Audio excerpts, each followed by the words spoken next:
عمر بن عبدالعزیز جس تخت پر بیٹھے اس پر سلیمان تھا، اس پر ولید تھا، اس پر عبد الملک تھا. ان تینوں نے اپنے من کو راضی کیا، عمر بن عبدالعزیز نے اپنے رب کو راضی کیا. جب عمر بن عبدالعزیز کا وقت آیا مرنے کا تو انہوں نے بلایا رجا بن حیوہ سے، فرمایا کہ میں نے عبد الملک بن مروان چاچا بھی تھے سسر بھی تھے، ان کی بیٹی فاطمہ سے شادی ہوئی تھی. میں نے اس کو قبر میں اتارا، کفن کی گرہ کھول کے دیکھا تو اس کا چہرہ قبلے سے ہٹ چکا تھا، رنگ کالا سیاہ پڑ چکا تھا. عبد الملک بن مروان گورا چٹا تھا، یہ جگہ سرخ تھی، کالا. پھر میں نے ولید کو قبر میں اتارا، اس کا بیٹا 10 سال حکومت کی، اس نے 21 سال حکومت کی، اس نے 10 سال کی، ولید بن عبد الملک. میں نے اس کے کفن کی گرہ کو کھول کے دیکھا تو اس کا رنگ سیاہ ہو چکا تھا اور قبلہ کی طرف سے چہرہ پھر چکا تھا. پھر سلیمان کا واقعہ تو ابھی سنایا. پھر سلیمان کو قبر میں اتارا اور اس کے کفن کی گرہ کو کھول کے دیکھا تو اس کا چہرہ قبلے سے ہٹ چکا تھا. اب میں جا رہا ہوں، مجھے دیکھنا. پہلے تینوں نے حکومت کی پوجا کی اور عمر بن عبدالعزیز نے اپنے اللہ کی پوجا کی. انہوں نے ایک بڑا عجیب خطبہ دیا جب خلیفہ بنے. اے لوگو، بچپن میں شعر و شاعری کا شوق تھا تو میں شاعر بنا، تھوڑا سا اٹھان ہوئی تو علم کا شوق لگا، میں نے علم حاصل کیا. جوان ہوا تو فاطمہ بنت عبد الملک سے عشق ہوا، میں نے اس سے شادی کی. اب اللہ نے مجھے حکومت دے دی ہے، اب تم دیکھو کہ میں اس سے اپنے اللہ کو راضی کروں گا. ہمارے حکمران تو ووٹ سے آتے ہیں اور چلے جاتے ہیں 4-5 سال کے بعد، ان کی وراثت میں حکومت آ رہی ہے اور 3 بر اعظم پر حکومت ہے اور ایسا روب و دبدبہ ہے بنو امیہ کا، کوئی ان کے سامنے سر نہیں اٹھا سکتا. اور یہ بندہ 2 سال 2 مہینے 3 بر اعظم میں زکوٰۃ لینے والا کوئی نہ بچا، 3 بر اعظم میں سوال کرنے والا کوئی نہ بچا، 3 بر اعظم میں ظالم کوئی نہ بچا، 3 بر اعظم میں مظلوم کوئی نہ بچا. لیکن خود کیسا رہا؟ گھر آئے، فاطمہ بڑے اچھے دن گزرے ہیں، اب امتحان ہے، میں تیرا حق نہیں ادا کر سکوں گا، طلاق لینی ہے میں حاضر ہوں، ساتھ دینا ہے تو میرے اپنے حق معاف کرو، اپنے حق معاف کرو. فاطمہ جیسی عورت انسانی تاریخ میں کوئی نہیں آئی سیاسی لحاظ سے. سیاسی دادا مروان بادشاہ، باپ عبد الملک بادشاہ، بھائی ولید بادشاہ، دوسرا بھائی سلیمان بادشاہ، تیسرا بھائی ہشام بادشاہ، چوتھا بھائی یزید بادشاہ اور اپنا خامند بادشاہ. 7 نسبتوں سے یہ عورت شہزادی ہے. کائنات انسانی تاریخ میں اتنی بڑی عورت کوئی نہیں آئی. سیاسی. فاطمہ کہنے لگیں، عمر میں نے سکھ کے دن تیرے ساتھ گزارے ہیں، دکھ میں تجھے چھوڑ کے نہیں جاؤں گی، جاؤ میں نے اپنے سارے حق معاف کیے. پھر حضرت عمر بن عبدالعزیز کی راتیں اور دن کیسے گزرے؟ فاطمہ بنت عبد الملک فرماتی ہیں 2 سال 2 مہینے میں وہ میرے بستر پر میرے ساتھ نہیں لیٹے، انہیں غسل کی ضرورت نہیں پیش آئی، مصلے پہ بیٹھتے اور روتے روتے وہیں سو جاتے اور روتے روتے وہیں سے اٹھتے. پر 3 بر اعظم میں ظالم کوئی نہ بچا، مظلوم کوئی نہ بچا، زکوٰۃ لینے والا کوئی نہ بچا، بھکاری بھیک مانگنے والا کوئی نہ بچا. 3 بر اعظم کو ایسے صاف کر دیا. یہ فیصل آباد بھی ان کی حکومت میں شامل تھا، چونکہ ملتان وہ بمبئی تک اور ملتان دیپال پور تک یہ سارا علاقہ ملتان میں آتا ہے، اور محمد بن قاسم نے ملتان فتح کیا ولید کے زمانے میں. اپنی حکومت کو اللہ کی رضا کے لیے استعمال کیا. کیسے استعمال کیا؟ سارے مال فاطمہ کا سارا زیور بیت المال میں ڈال دیا، تنخواہ پہ آ گئے. عید کا موقع آیا، بچوں نے ماں سے کہا، 12 بچے تھے، بچیاں 12 بچے بچیاں، ہمیں کپڑے لے کر دو، عید آ رہی ہے، ہر آدمی اپنے بچوں کے لیے کپڑے لے رہا ہے. ہمارے بچے بھی کہہ رہے ہیں کپڑے لیں، جاؤ بھائی لو. فاطمہ کے پاس عمر 3 بر اعظم کے بادشاہ کے بچے آ رہے ہیں، ماں جی عید آ رہی، کپڑے تو لے دیں، ابا سے کہیں. کہ ابا سے بات کرتی ہوں. ابا تشریف لائے، خزانے لبالب بھرے ہوئے ہیں گندم کے ڈھیر کی طرح، کہ امیر المومنین بچے کپڑے مانگ رہے ہیں. فاطمہ میرے پاس تو پیسے نہیں، میں کہاں سے کپڑے لے کر دوں، میرے پاس تو پیسے کوئی نہیں.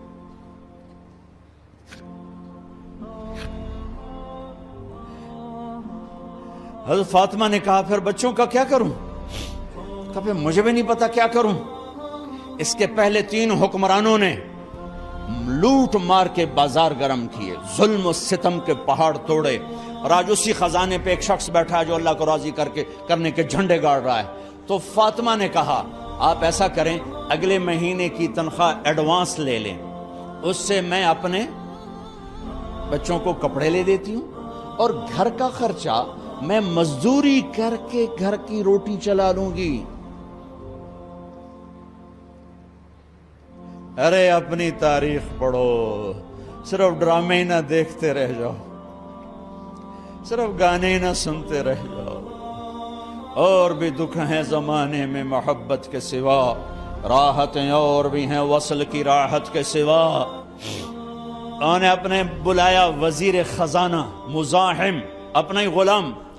ہاں بھائی مزاحم، ہمیں بچوں کے کپڑے چاہیے، تو اگلے مہینے کی تنخواہ ایڈوانس مل جائے.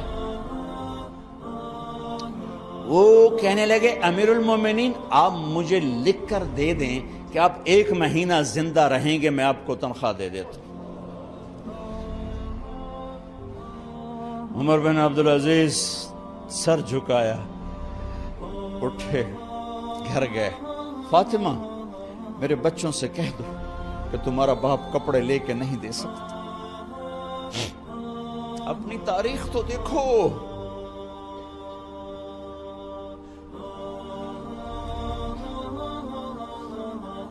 عید کا دن آ گیا،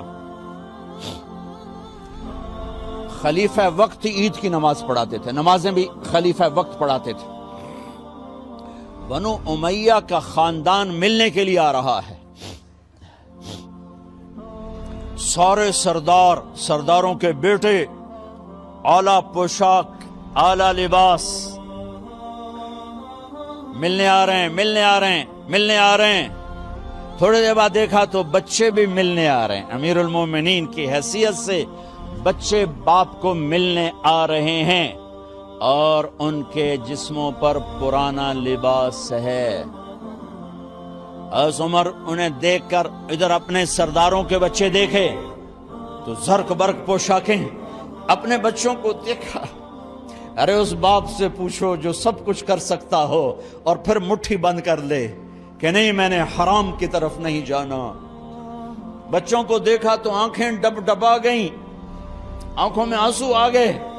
فرمایا میرے بچوں آج تمہیں اپنے باپ سے گلہ تو ہوگا کہ آج ہمارے باپ نے کپڑے ہی نہ لے کے دیے. ان کے ایک بیٹے ہیں عبد الملک، ان سے بھی 4 رات آگے تھے، ان سے پہلے ہی فوت ہو گئے تھے. کہنے لگے ابا جان آپ کو مبارک ہو، آپ نے قومی خزانے میں بددیانتی نہیں کی ہے، آپ کو مبارک ہو. آج ہمارا سر بلند ہے، ہم شرمندہ نہیں ہیں، ہم شرمندہ نہیں ہیں. انسانوں کو کپڑوں پہ نہیں تولا جاتا. آج کا میرا دیس کا مالدار اتنا فقیر ہو گیا ہے، اتنا چھوٹا ہو گیا ہے کہ وہ اپنا تعارف کروانے کے لیے 50 لاکھ کی گھڑی لیتا ہے، 6 لاکھ کا جوتا لیتا ہے. آج کی بیگم اتنی چھوٹی ہو گئی ہے کہ اپنے قد کو بڑا کرنے کے لیے وہ 10 لاکھ کا ہینڈ بیگ لیتی ہے کہ دیکھو میرا بیگ 10 لاکھ کا ہے. ارے میری بہن تو 10 ٹکے کی بھی نہیں رہی اگر تو نے بیگ سے اپنے آپ کو بڑا بنایا. او میرے دوست تو 2 ٹکے کا نہیں ہے اگر تو 10 لاکھ کے جوتے اور 50 لاکھ کی گاڑی سے اور 50 لاکھ کی گھڑی سے اگر تو بڑا بننا چاہتا ہے. ارے اس دھوکے سے نکلو. برینڈڈ کہاں جا رہے ہو؟ جب تم اپنی ذات میں بے قیمت ہو تو رب ذوالجلال کی قسم تمہاری گھڑیاں، تمہارے بیگ، تمہاری گاڑیاں، تمہارے بنگلے تمہاری عزت کو بڑھا نہیں سکتے۔ ابا جان آج ہمارا ساڈا ایتھے سر آ گیا ہے، سانو آج ساڈی عید ہو گئی کہ ساڈے ابے آج خیانت نہیں کی تھی۔ آج ہم خوشی سے بلند ہیں کہ ہمارے باپ نے بددیانتی نہیں کی۔ گھر میں تشریف لائے، کہنے لگے فاطمہ کچھ پیسے ہیں، میرا انگور کھانے کو جی چاہ۔ بس فاطمہ رونے لگی۔ فرمایا امیر المومنین خزانہ تو بھرا پڑا ہے، 1 درم کا بھی تیرا حق نہیں ہے کہ تو 1 درم لے کے انگور خرید لے۔ تو تھوڑا پٹھے، فاطمہ میں جہنم نہیں برداشت کر سکتا۔ او میرے بھائیو جو دن رات سود میں پھنس چکے ہو، جو دن رات جوے شراب میں پھنس چکے ہو، کیسے اللہ کے سامنے سرخرو ہو کر کھڑے ہوگے؟ فاطمہ میں جہنم نہیں برداشت کر سکتا۔ نہیں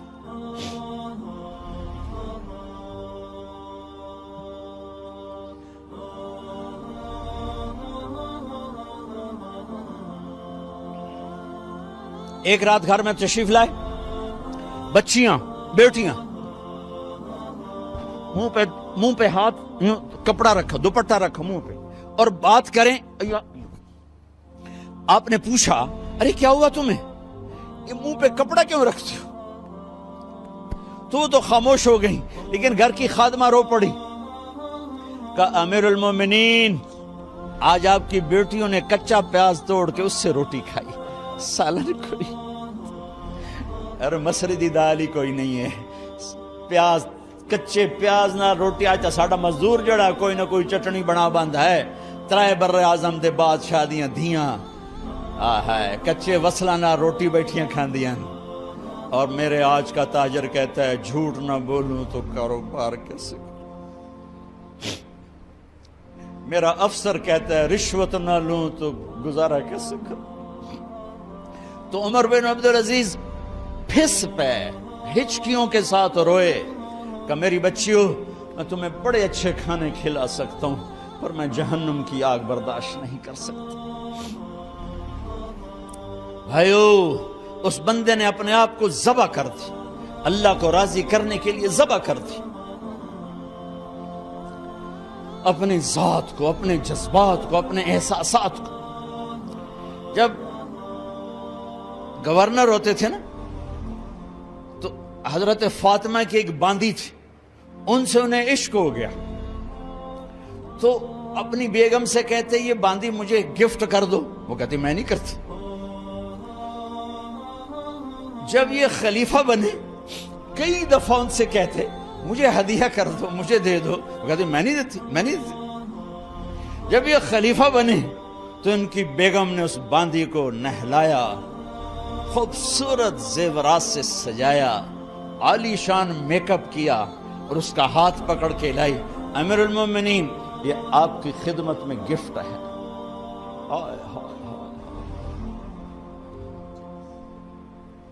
اس کو یوں دیکھا، فرمایا کہاں سے آئی تھی؟ کہا جی عبد الملک نے کوفے سے مجھے زبردستی اٹھوایا تھا، تو 2 آدمی بلائے کہ جاؤ اسے اس کے مالک کے پاس واپس بھیج دو۔ وہ کہنے لگی این وجدک علی یا امیر المؤمنین، امیر المؤمنین آپ کا عشق کہاں گیا جو میرے ساتھ تھا؟ تو عمر کی آنکھیں بھر آئیں، کہا وہ پہلے سے بھی زیادہ ہے لیکن تمہیں اللہ کے لیے قربان کرتا، میں اپنے عشق کو اللہ کے لیے قربان کرتا۔ ہاں اب اللہ نے صلہ کیا دیا، جب انتقال ہوا ہونے لگا تو بلایا رجا کو، جو میں بات پہلے چھوڑ کے ادھر ان کی تھوڑی سیرت بتائی کہ رجا اب میں مرنے لگا ہوں، عبد الملک کالا ہو گیا تھا، ولید کالا ہو گیا تھا، سلیمان کالا ہو گیا تھا۔ یہ کیوں کالے ہوئے تھے؟ یہ بے نمازی نہیں تھے، بدکاری نہیں کرتے تھے، کسی کی طرف ان کی میلی آنکھ نہیں اٹھی کبھی، یہ ظالم تھے، ظالم۔ ظالم، انسانوں کا خون پیا، مال میں خیانت کی، اس پر اللہ نے چہرے پھیر دیے۔ آج عمر بن عبدالعزیز جا رہا ہے کہ دیکھو میں جا رہا ہوں، مجھے دیکھو میرے ساتھ کیا ہوتا ہے۔ ان کا انتقال ہوا، ان کی میت قبر کے کنارے رکھی گئی اور اب نیچے اتارنا ہے۔ سلیمان کی میت کو اتارنے لگے تو ہلنے لگا اور عذاب قبر پہلے شروع ہو گیا۔ عمر کی میت کو جب قبر کے قریب کیا گیا، ایسے ہوا کا جھونکا آیا،